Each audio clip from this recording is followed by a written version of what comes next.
Você é beneficiário de planos de saúde? Entenda os seus direitos. Hoje, no quadro Consulta com a Especialista, a advogada Adriana Rocha, para a gente tratar sobre esse assunto. Adriana, muito bom dia, alegria nossa tê-la aqui no nosso programa. Obrigada. E o prazer é todo meu. Então vamos lá, né? Quais são os direitos básicos, né, que os consumidores eles precisam conhecer a respeito do seu plano de saúde, até mesmo antes de contratá-lo? São vários, né? Mas o consumidor e o beneficiário do plano de saúde, ele precisa conhecer a cobertura mínima obrigatória do rol. Então, assim, os planos de saúde regularizados, eles têm a obrigação de cumprir o rol da ANS e eventos em saúde.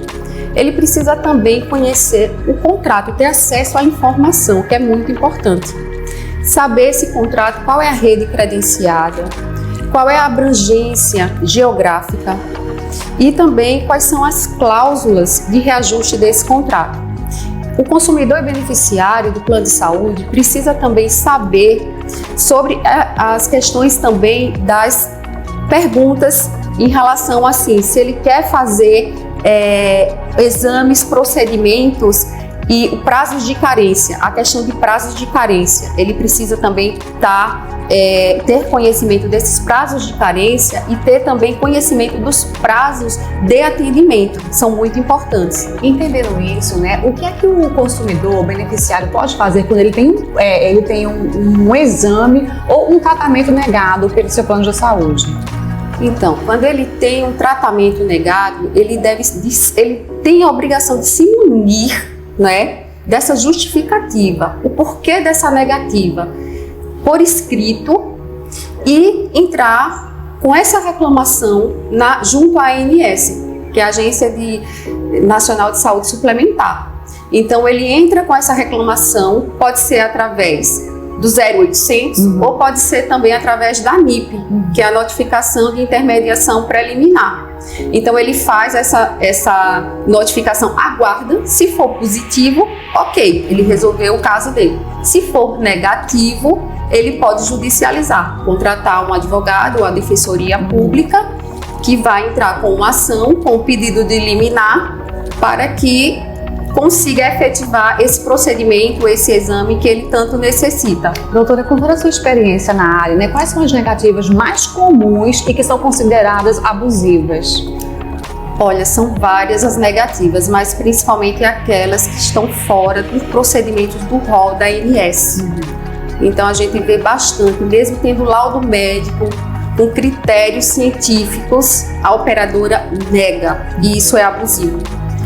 Também exames, doenças pré-existentes, também a gente vê bastante, porque a pessoa já cumpriu aquela carência, mas aí o plano de saúde ele nega também.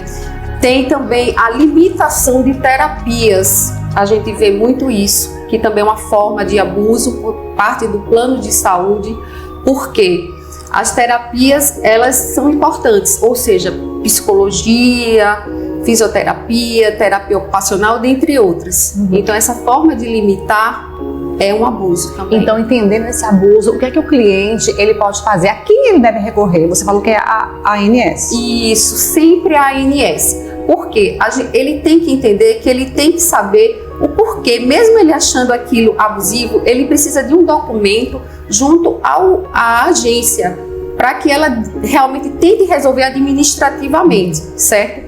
Caso ela não consiga, aí é que ele vai tentar judicializar. E por que é bom ele buscar a ANS? Porque a ANS ela tem meios de coagir, de coibir esses abusos, porque os planos de saúde até nem gostam de receber essa NIP, não é? Porque existem multas altíssimas caso a operadora não se adeque e não cumpra aquele procedimento que está no rol, ou então mesmo que não tenha aquele procedimento no rol, com critérios científicos, obrigação, mais do que obrigação, cumprimento dessas terapias, desses procedimentos e exames. Vamos falar um pouquinho, doutora, sobre um assunto que dá muita dor de cabeça, que é o reajuste, né? Como identificar um reajuste abusivo? Olha, um reajuste abusivo é quando ele foge os parâmetros da ANS.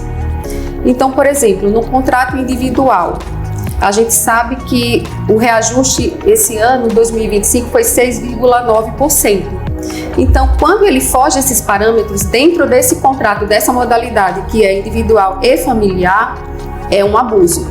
Quando tem também um crescente, uma desvantagem muito grande nos contratos coletivos, o reajuste, quando é a mais. Por exemplo, o consumidor, o beneficiário, ele não tem essa informação clara, como se deu aquele reajuste, por que aquele reajuste foi alto, quais foram os custos ali, empregados de serviços, de exames, de médicos e o que o consumidor pagou, né? Tem que haver um equilíbrio econômico financeiro e que seja claro para o consumidor, para que não seja também tido como um abuso. Por lei, doutora, qual o direito do plano de saúde em fazer esse reajuste? Existe caso que realmente é permitido, né? E quais são eles? Quando é que ele pode aumentar lá o nosso plano de saúde, o valor dele?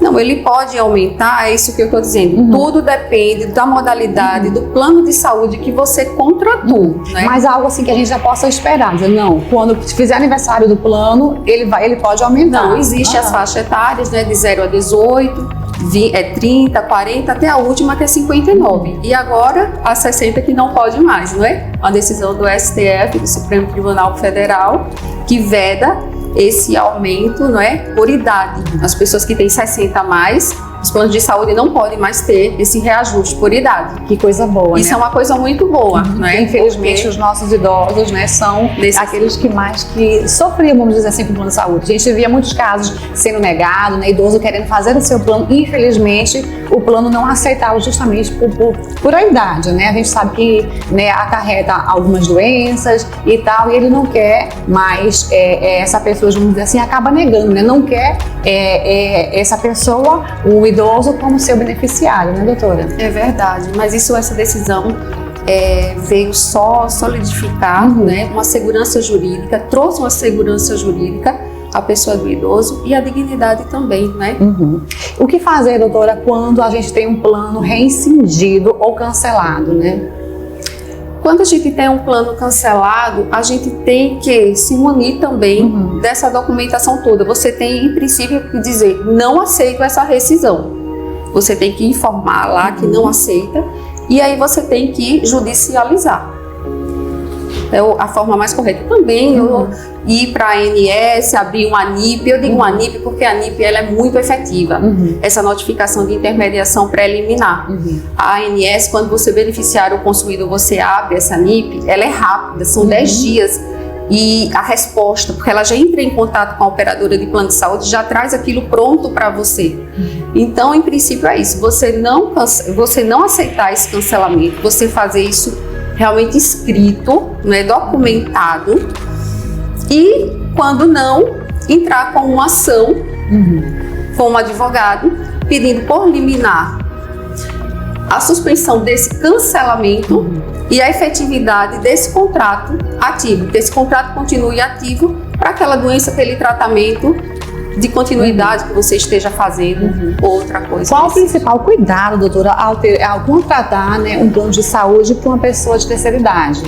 Você tem que conhecer bem o plano de saúde dessa pessoa, você tem que ver a real necessidade dela, você tem que ver a rede credenciada dela. Porque eu falo muito dessa questão da rede credenciada que você precisa saber? Porque às vezes é uma pessoa que faz exames esporádicos, então ela não precisa de uma abrangência geográfica de um contrato nacional, regional. Às vezes um plano de saúde local atende ela perfeitamente, já que ela faz os exames esporádicos. Não é o caso do idoso. O idoso às vezes tem alguma doença pré-existente, precisa de um hospital mais complexo, de um médico mais uma expertise melhor, então ele precisa de um plano com maior abrangência, um plano nacional. Então depende de tudo isso. Isso vai custear também, né? Porque um plano local é diferente do valor do plano nacional, que é diferente de um plano regional.